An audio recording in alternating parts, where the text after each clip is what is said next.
Codependency is something you call someone else when you're talking crap about them, not something you ever identify as. Yes. It's got such a stigma related to it. Right. So can I just say, people listening to this, please have an open mind about this, because I did not for many years. And if I would have had an open mind about this, I would have healed a lot quicker and a lot sooner. So.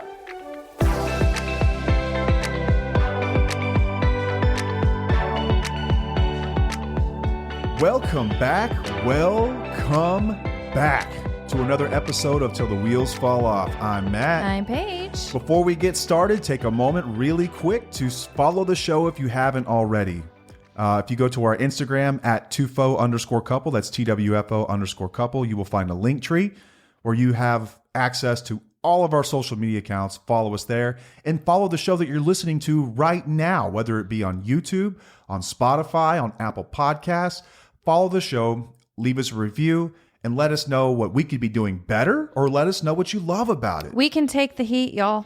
I'd love to know what you guys think about the show. Please. And it also, it moves us up search results. And for someone who needs something like this, it makes it easier for them to find it, which I think is incredibly valuable. Boom. Next thing we've mentioned it the past couple of episodes, the Counseling for the Futures Foundation. We are part of an organization that is raising money to put therapists through their graduate programs debt-free, which I think is incredibly valuable, because a lot of therapists don't enter the field because it doesn't make financial sense. These amazing people who want to help others, who want to help you when you're in need, or your child, or your friend, or your mother, or your brother, whoever it might be, they're not there most of the time. Their voicemail boxes are full. They're not taking on new clients. And it's not because they don't want to help. It's because there aren't enough of them to go around. So we are raising money to make this conversation for therapists and their mind much easier when they're thinking about whether or not to attend school to become therapists. When a therapist graduates, they have to go through 2 years of an associateship program that's paid very little, all the while paying student debt, paying for their apartment and their car note and all kinds of stuff. If we took away the student debt piece, it makes it much simpler to have that conversation in their minds and say, well, I'm going to graduate debt-free.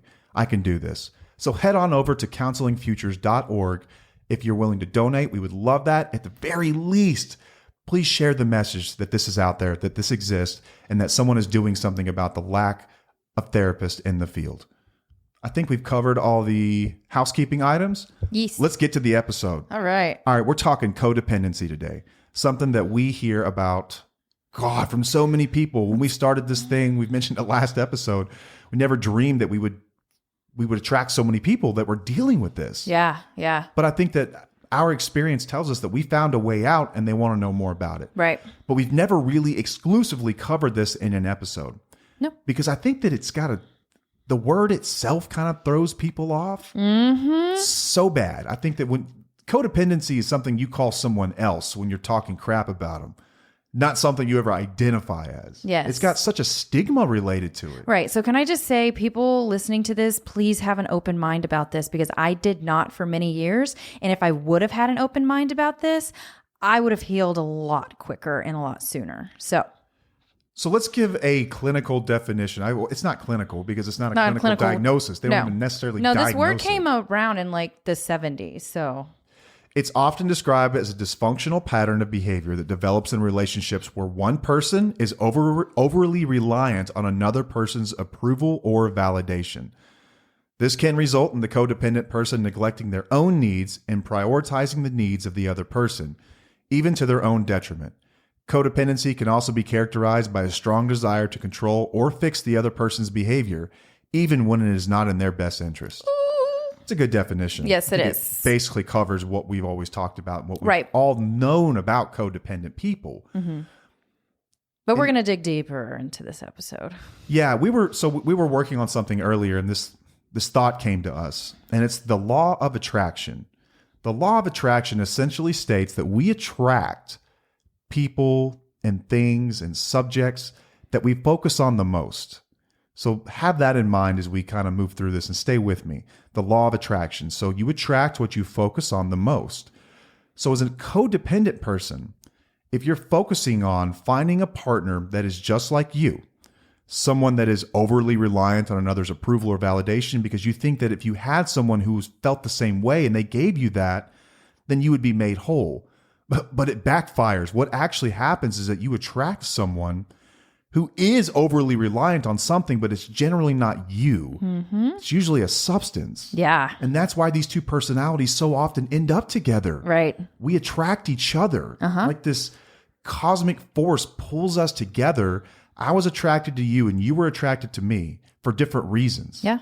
I thought you were going to fill a void in some way. I was searching for something else, though. I just needed you along for the ride. And you were looking for someone that would make you feel whole and complete. Someone that you could, I was a project. I was like a 69 Camaro that needed a motor and a paint job. Oh, yeah. I wanted that project. I was like, I can fix him. Let me come in, scoop him up, and make him better. So there are some, let's forget about the definition. Stay open-minded, and let's just talk through some of the ways that this, I guess it shows itself in real life, okay? So do you self-sacrifice your own well-being for others? I did. I think this applies to a lot of moms out there too, Yes, it man. does. When I'm reading this, I'm just like, that's every mom ever. Are you a people pleaser? Do you not want to rock the boat? Do you not say what everyone else is thinking because you don't want to cause a stir? Are you constantly worried about how to fix your relationship? Always thinking about what could I change? What could I do different? What do they need to do different? What needs to happen in our relationship? Here's another one. Does your partner's mood determine your mood? Oh, yep. That's a big one, right? Yep. They come home in a bad mood or they're mad about something and automatically you're just like them. Yep. Are you trying to control their emotions? Do you feel like you can fix others? Do you need to be needed? I mean, I think we all need to be needed. Yes. Some cases more severe than others. I Right. guess that's what we're referring to here. Right. Do you have a high tolerance for abuse?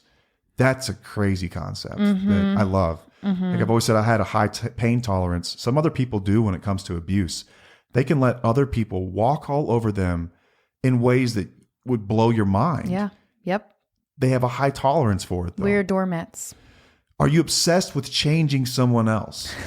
Do you constantly battle wanting to leave, but also feeling guilty over choosing yourself? It's one of the most toughest predicaments to be put in ever. Do you feel that your loved one loves the bottle more than you? Or that the person you love is no longer the person that you see every day with your own eyes? Like you think they're in there, but maybe not. Yeah. And I think that there's this concept that caregiving, that I'm loving you and in return I should receive love, but caregiving takes on the form of enabling sometimes. It's not necessarily love. Right. These are all characteristics or questions to ask someone who might be codependent. And it's a huge loaded concept. I know we don't have a ton of time here, but let's sort of dive into this and explore it. And I'd love to really pick your brain because you have identified as codependent. Yes. All right. What was your thought the first time this was brought to you? Okay, That you so- might be this thing. Well, when you were in treatment, it was the first time I heard this word. And I said, no, there's no way. That's not who I am. I can take care of myself. I can pay for my own bills. I can do what I need. And I did not listen to anything else after I heard that word because it meant to me that I wasn't independent. That was ridiculous. It's sort after a while. of what it hints at, though, isn't You're right, it? but Which is I why wasn't. I hate the word. I was not ready to look within myself because when you went to rehab, you went to treatment, I thought that is his problem. That Agreed. is your problem. I thought the same thing. You're the one who needs to be fixed, not me. But I was still willing to look through some things within, the program that I went through. They did help me process some things, but with the codependent part, there's no way. I didn't want to look at it. I was like, that's not me. I'm not even going to dig into that. Yeah, I've got no problem here. Right. No He's got a problem whatsoever. So you got sober and everything was okay with both of us for about 2 years, I'd say 2 to 3 years, maybe a little bit longer. And then what?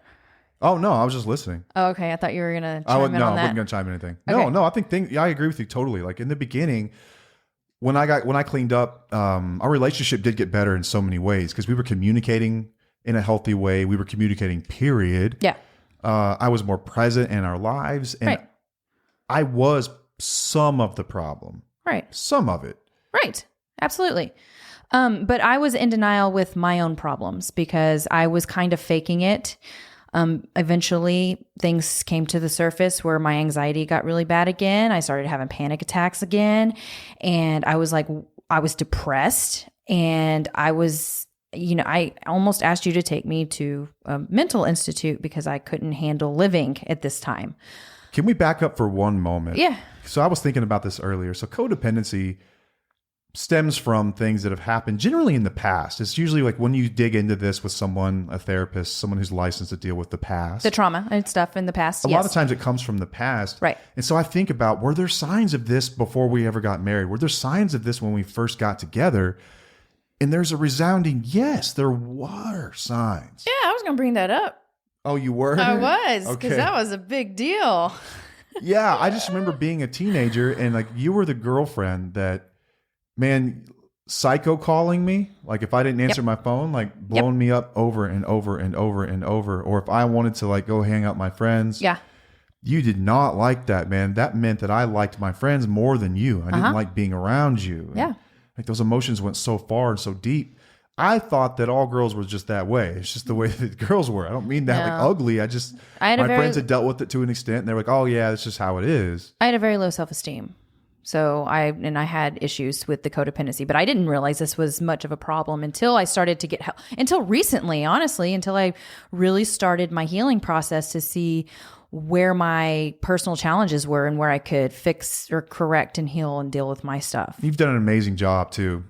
I guess sort of like a lot of things in life, like with age comes wisdom. So I think you grow out of this crap as you get older. Mm-hmm. I don't think that every girl that wants to be around someone they love is codependent. It's not an all or nothing. Like, no, I think that you it's can have unhealthy. a little bit of that. And I think some people, most people probably become more secure in who they are. And as they age, they're like, man, I don't need anybody. I'm good. I'm fine. I'm not blowing anyone up like that. Like I'm good. But I think for others, like in our situation, especially, it was much deeper than that. Right. So my point with all of this was that just because Matt got sober didn't mean that everything was fine. And that's where we actually come in and decided to even share most of our story because we realized that we both had a part in this. Yeah. And to me, man. I had to dig into my defects. I call them defects because it doesn't bother me that they were my defects. They were things that I had to challenge myself and actually work through. So with that said, why don't we dig deep into what like some of the codependency traits or symptoms are? Okay, those are good. So we asked some of the questions earlier for identifiers. Like do you feel this way? That could be a sign. So there are some pretty common traits. Yes. So difficulty making decisions or asserting oneself. I had that because I always wanted you to make the decisions for me. And I never really asserted myself either because I didn't have that self-esteem to be like, okay, this is what I want. Yeah. Is that where the timeless argument about where are we eating dinner comes from? Absolutely. You think? Yeah. Did I just solve it? Oh my gosh. Okay. So when she says I'm good with anything, that's a codependent behavior. People-pleasing behavior. Is that, not wanting to make a decision for fear of upsetting someone else? Yes. But you know what you want. Right. You know that you wanted McDonald's French Something fries. has obviously happened in some of our past where someone told us no constantly and rejected us every time we asked that question. Word. I get it. Yeah. I'm just saying, is that what it's behind Probably. that like common fight? Because that just came to me. I'm like, not wanting to assert yourself. The dinner conversation. Holy crap. Yeah. Everyone fights over that. Everybody. Okay. Sorry. I didn't mean No, that's good. I didn't mean to take an X off the freeway there. My bad. Okay. So a tendency to take on responsibility for others' feelings and actions, which is what you said earlier about taking on people's emotions. That's definitely something I've worked on for many years. I think I've gotten pretty good at it. You've gotten really good at that. If I'm feeling bad, you're like, sucks to be you, dude. Yep. A fear of abandonment or rejection. Same thing about the rejection of asserting yourself. You're scared that someone's going to reject you or say no. Yeah, invalidate the way you feel. Yep. Difficulty saying boundaries or saying no. What? Hang on. No, that wasn't geared towards you. That was towards me. Oh, okay. No. I thought we were about to squab over here. No. About to throw down. Low self-esteem or a lack of self-worth. I think that everything is stemmed from that. Like all of these That's like the main thing. It's the main driver behind most of it. Yeah. A tendency to prioritize others' needs over one's own. That's like caretaking to an extreme, and you completely forget yourself. Yeah. A need for control or perfectionism. Did you have that one too? Yeah. Did you check all these boxes? Oh, I checked so many of the boxes. Okay, and this obsessive thinking. What? This may be a stupid question, but is it sort of a spectrum? Like you can have a few of these heavy, some of them you just don't identify? Yep. Okay, gotcha. Yep. It's not all or nothing. It's like, it's in between. You can have a few of these and it could be really bad. You could have a lot of them and they just be super mild, but it's fine. Yeah, but if you feel like your life is unmanageable and there's something going on, then you definitely... If you have trouble in your relationships, especially if you have an addict in your life, there's a good chance this is going on. Yep. Enabling behavior. We're actually going to do another episode on enabling behavior because it can go in pretty deep. We can go pretty deep into that one because people, when we enable, we do it with good intentions. It's not like we're doing it on purpose to hurt anybody, but in reality, it does hurt people. The road to hell is paved with good intentions. Yeah. So, denial. Yep, that was me. Chronic self-sacrifice. It's basically... Yeah, that sums you up in so many ways. Yeah. I think that, man, and it sucks too, because I think we just described some very noble characteristics as well. Yep. Like when you think about someone who's codependent, it's much easier to have empathy and sympathy for someone who's dealing with that as opposed to this dude who just chooses to drive to a dealer's house and get loaded every day. Right, you know? right. Like with this stuff, it's, I mean, you're trying to do the right thing. You just want to be loved. You want to be admired. You want to be picked up and told that you're amazing. Mm-hmm. It's like, God, why is that such a bad thing? And it's not. Mm-mm. It's not when you find the right person, but the fact remains, this starts within. 100%. Right? This is a battle that starts within. Yeah. And you can't attract someone that does that if you're not focusing first on yourself. Yep. On what you need to do to be happy. Sans all of this crap. Mm-hmm. Someone else and what they're going to do for you and how they're going to fill this void in your life. It starts with us. Yeah. So where do we take it from here? Yeah. So how do we do this? You tell me. This is a process and everybody needs to be patient with themselves. I mean, the first thing you need to do is be aware and be open-minded. Like we said at the beginning of this episode, is that whenever you be willing to look within yourself and really see what needs to change, because the reality is you cannot change somebody in your life. You can't change their actions. You cannot fix them. You can't do anything, but you can change you. And that comes from finding awareness and figuring out what is within you that needs to be changed. And there's nothing wrong with it. It sounds scary, right? All of this sounds scary because you're thinking, why do I need to change? Why does this person not need to change? Why do I need to? Because from experience, we learned that just because he changed doesn't mean that I changed too. No, and that really did prove to me that there was something else going on here. Yeah. And that all these kooks that talk about this were correct and they were right. Yep. I think anytime you start to tackle something this deep-seated, you have to look at your past. And I think for everybody, this is a very individual journey. When you go and look in the past, so we coach people. In coaching, we generally look forward, right? We're looking at what's going on right now, and let's look at the next year, 2 years, 5 years. Right. And what's going to have to change for you to get to where you want to be. Yeah. Let's set a goal. Let's set a vision for who you would want to be. You know, when your eulogy is written, how do you want it written? That's what we do.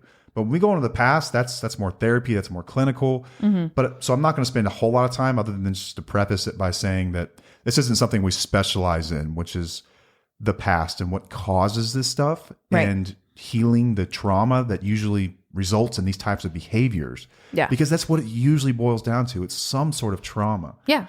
In childhood, most of the time, whether it's growing up in a dysfunctional family and not having your emotional needs met, or being in a relationship with an addict at some point in your life, that they will scar you for the rest of your life. Right. Without realizing it. Trauma or abuse, we kind of mentioned that. Just always having a low self-esteem or low self-worth. And I know that a lot of these same characteristics, a lot of these same things are at the root of addiction. Mm-hmm. As I went through my stuff to fix me. Yep. This is the stuff that I had to look in the mirror and face. This is the stuff that I had to get a piece of paper out and talk about with somebody. This is like painful, deep-seated stuff. And there's also this cultural, or I guess societal, expectation to prioritize caregiving over self-care. Mm-hmm. So not so much in the past, but just in society, in culture. Like, I think a lot of it's generational too. Like, I think a lot of us probably listening have a grandparent, the most selfless human being in the world, who will, do anything for you, who will cook no matter what time it is, will do anything for the family selflessly. And just, it's amazing. But I always wonder what's going on in Granny's life and what Granny wants. Yeah. But I think that it also creates an expectation for later generations that come, that this is how you perform and this is what we do and this is how you act. Mm-hmm. But it's not always what's best for the individual. In fact, rarely. Right. It just kind of comes from nowhere. It's arbitrary, really. Yeah. And we were talking about this earlier, how codependency and addiction isn't your fault, but it is your responsibility. It is. Like, one of the hardest truths to accept is that may not be your fault why you are the way you are, but you're the only one that's going to get you out of this. Yeah. It's your responsibility to fix it. Right. So, which means digging deep and accepting reality and what's going on within you. Yeah. And so a lot of the people that we hear from via social media, the DMs look something like this. What do I do about my addicted partner? What do I do about this person that won't quit using? What do I do about this person that's in denial? How do I get them to see these problems? There is no clean-cut answer for that. There's just not. Like, there's no magic bullet. It's like, oh, try this method, try that. It doesn't really work that way. Nope. It doesn't. I know that there are some people out there who don't believe in tough love, but I will tell you firsthand, and from the thousands of accounts that I have been witness to from people who are sober today, will tell you that consequences help get you sober. Exactly. It's not the end all be all, or else everyone in prison would be sober. Right. But they're not. I mean, it's not the end all be all. There's some other pieces that need to be present, for that recipe to work. The other ingredients happen to be desperation, willingness, mm-hmm. and then this perfect storm of opportunity. And then the ability to look within and be like, all right, what am I really going to have to do to fix this? Mm-hmm. What am I really going to have to do? You put your happiness first. But not that. Consequences are part of it. Yeah, they are part of it. They are. But I promise you, what's not part of it is if people just would have loved me more, if they just would have tried harder, then I would have been fixed. Right. Like, you can't love someone out of this crap. No, you can't. And I think it's so hard, because logically we think, well, if I just did X, Y, Z, then I would get that result. But that's just not the way the mind works. That's not the way love works. That's not the way the relationships work. Mm-mm. It sucks.